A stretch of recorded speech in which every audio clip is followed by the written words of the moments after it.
Hello guys, mwese mukuma kwishana ETBC TV mukaba muri kumwe na Angeli Chimiradi Sazi 67 nibage kugira subscribe, share, like na comment kugira ubashe kuronka ibikorwa bishasha bica kuri TV yanyu ETBC TV. Nkuko bisanzwe makuru yacu turahera mu guiseruka igihugu inamba mu rugamba, aboneka ko mu guiseruka igihugu inamba mu rugamba ukurigenza neza ku ruhande rw'abigeme nahone, aho tubona ko inamba mu rugamba mu nkino zibiri bakina n'umugwi wa Ethiopia mu kurondera itike yo kuzokina igikombe ca Afrika. Nuko umugwi w'inamba mu rugamba mu rukino rw'ibanze muziko gwabereye mu gihugu ca Ethiopia, umugwi wacu inamba mu rugamba wanganije n'igihugu ca Ethiopia igitsino kimwe mu kindi mu rukino rukurikira rwo gusubiriza muziko gwakiniwe nyene kwibuga cyo mu gihugu ca Ethiopia. Umugwi wacu inamba mu rugamba ukaba wasubiye kunganya n'umugwi wa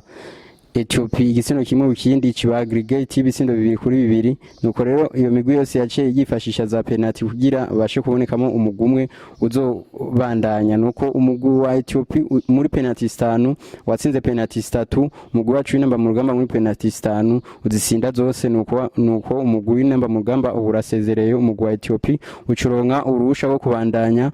gukina amajonjora yo kurondera itike yo kuzoserukira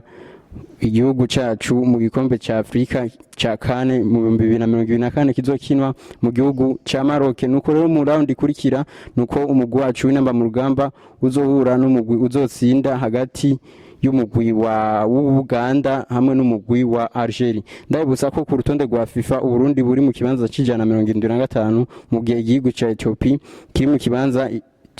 cijana na 24 mu bihugu 128 bimaze kwiyandikisha mu ishirahamwe ry'umupira w'amaguru ku isi ku ruhande rw'abigeme.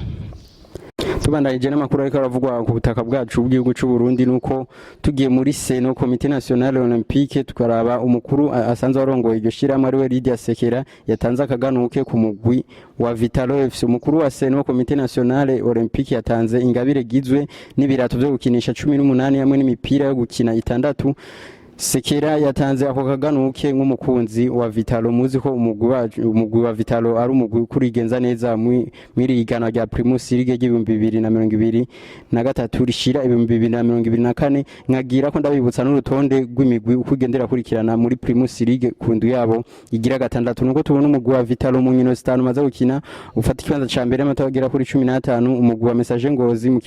ugafata ikibanza ca kabiri n'amanota agera kuri 13 n'inkino 6. Nuko umugwi wa Flambeau du Centre ugafata ikibanza ca gatatu n'amanota agera kuri 11, umugwi wa Grenoire ugafata ikibanza ca kane n'amanota agera ku 10, ukaba ufise n'ibiporo bibiri utarakina. Rukinzo ukaba ufata ikibanza ca gatanu n'amanota agera ku 10 mu nkino 6. Umugwi wa Amasipiri FC muzi ko werutse kuduga icicaro ugafata ikibanza ca gatandatu n'amanota agera ku 8, umugwi wa Interstar ugafata ikibanza c'indwi n'amanota agera ku 8. Nuko umugwi wa Tigre Noir muzi ko nawe werutse kuduga icicaro ufata ikibanza c'8 n'amanota agera ku 8, umugwi wa Message Ngozi ugafata ikibanza c'9 n'amanota agera ku 7 n'ikirarane c'urukino rumwe. Umugwi wa Kayanza United nawe ufise ikirarane c'urukino rumwe ugafata ikibanza c'10 n'amanota agera ku 7. Umugwi wa Olympique Star ugafata ikibanza ca 11 n'amanota 6. Umugwi wa BS Dynamic ugafata ikibanza ca 12 n'amanota agera kuri 5. Umugwi wa Bumamuru muzi ko watahukanye igikombe ca saison irangiye ugafata ikibanza ca 13 n'amanota agera kuri 4 mu nkino 3 maze gukina, bikasigura ko usanzwe ufise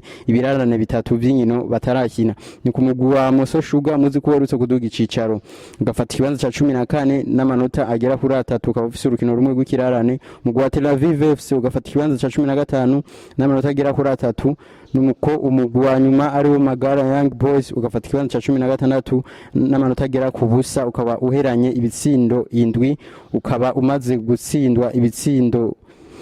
byinshi cyane, ugafata n'ikibanza ca nyuma ariko ukaba ufise n'urukino rumwe rw'ikirarane utarakina. Nuko imigwi igendera sumbana amanota mu igano ryacu rya Primus League muzi ko rikorera bandanya rigeze ku ndu yabo igira 6.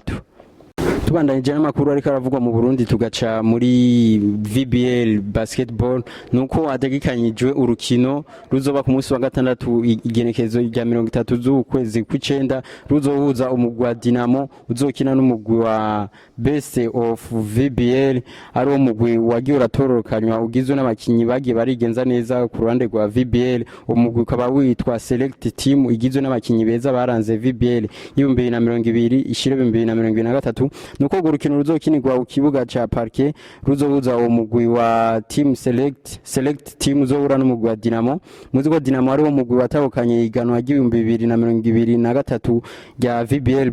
basketball, nuko umugwi wa mbere uzotahukana itsinzi bitegekanije ko uzotahukana amafaranga agera ku miliyoni, umugwi wa kabiri uzotsindwa mu finale ukazotahukana amafaranga agera ku bihumbi 500. Urwo rukino rukazokinwa ku munsi wa gatandatu igenekerezo rya 30 igihe cy'isaha 5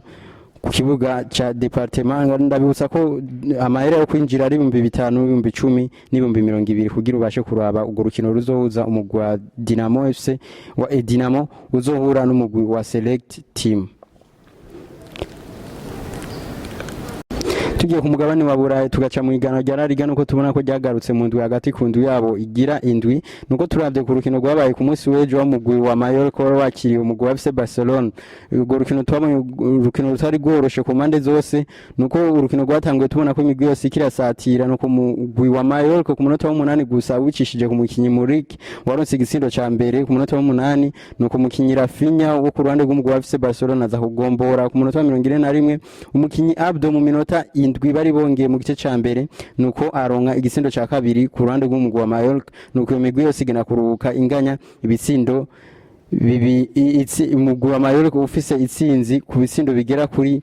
2-1 c'umugwi wa FC Barcelona. Nuko bakigaruka mu kibuga, nuko urukino rwabandanyije umugwi wa FC Barcelona ushuraza kugombora ku munota wa 75 bicishije ku mukinyi Lopez, nuko imigwi yose urukino ruza kurangira banganyije ibitsindo bigera kuri 2-2. Turavye ku ruhande rw'umugwi wa Mallorca, nuko wateye ishuti zatumbereye imigore zigera kuri 5 gushiti zine zonyene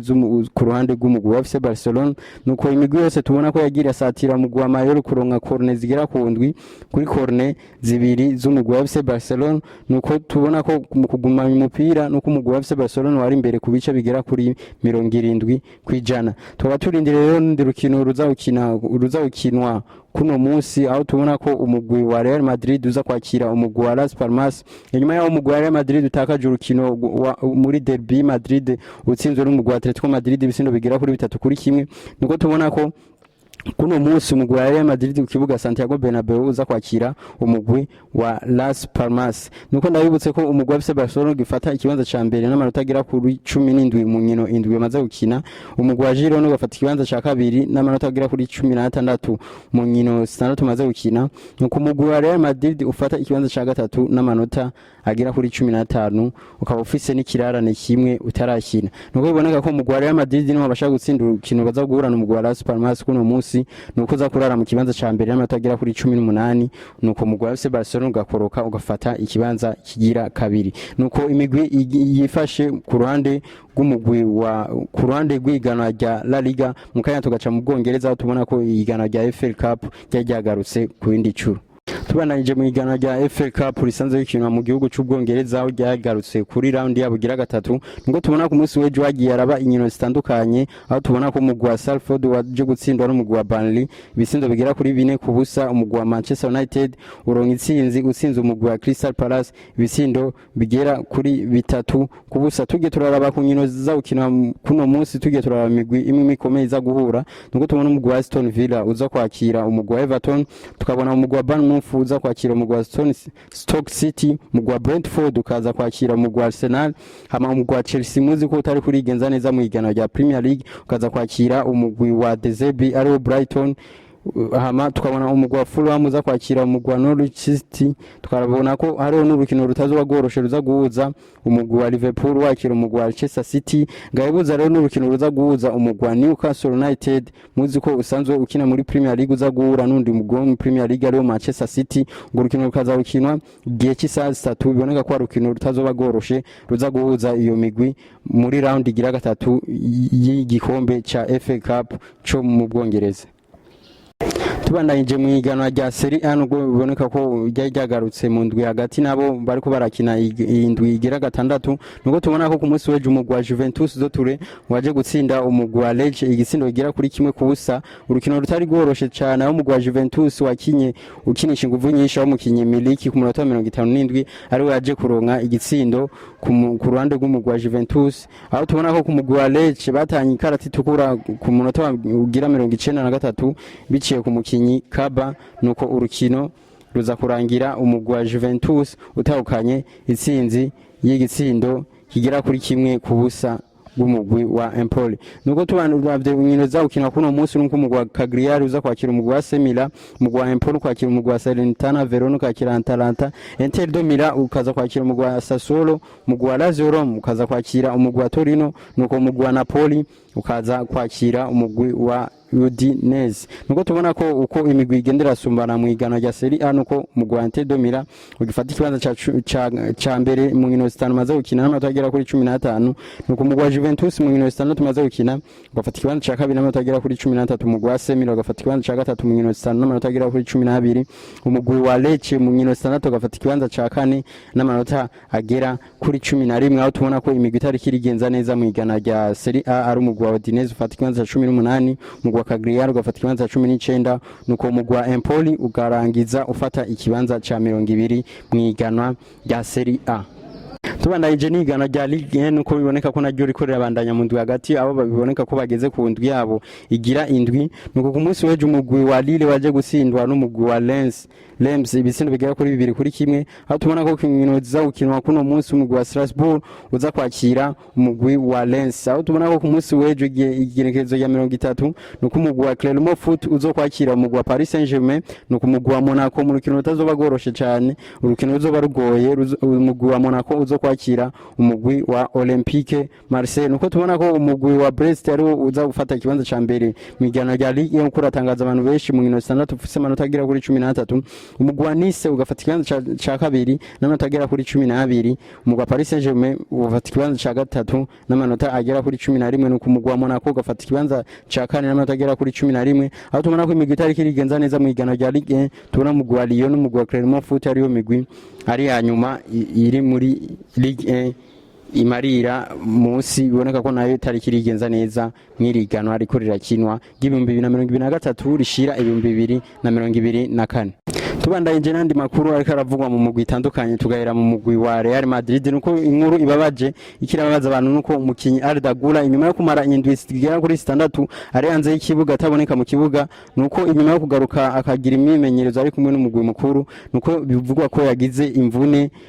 aho biboneka ko yagize imvune yitwa blessure au muscle droit fémoral à gauche, nuko rero uwo mukinyi biboneka ko agiye kumara izindi ndwi zigera kuri 3 ari hanze y'ikibuga ataboneka mu kibuga. Inkuru kirababaza abantu benshi yo kubona ko umukinyi Arda Güler asubiye kuvunika kandi nyuma yo kumara indwi 6 ari hanze y'ikibuga, bikavugwa ko ubu rero agiye kumara indwi 3 ari hanze y'ikibuga ataboneka mu kibuga. Indi nkuru kiravugwa mu mugwi wa Real Madrid nuko umugwi wa Real Madrid kurifuza umukinyi Marco Cucurella muzi ko asanzwe akinira umugwi wa Chelsea, vugwa ko uwo mukinyi asanzwe akinira ku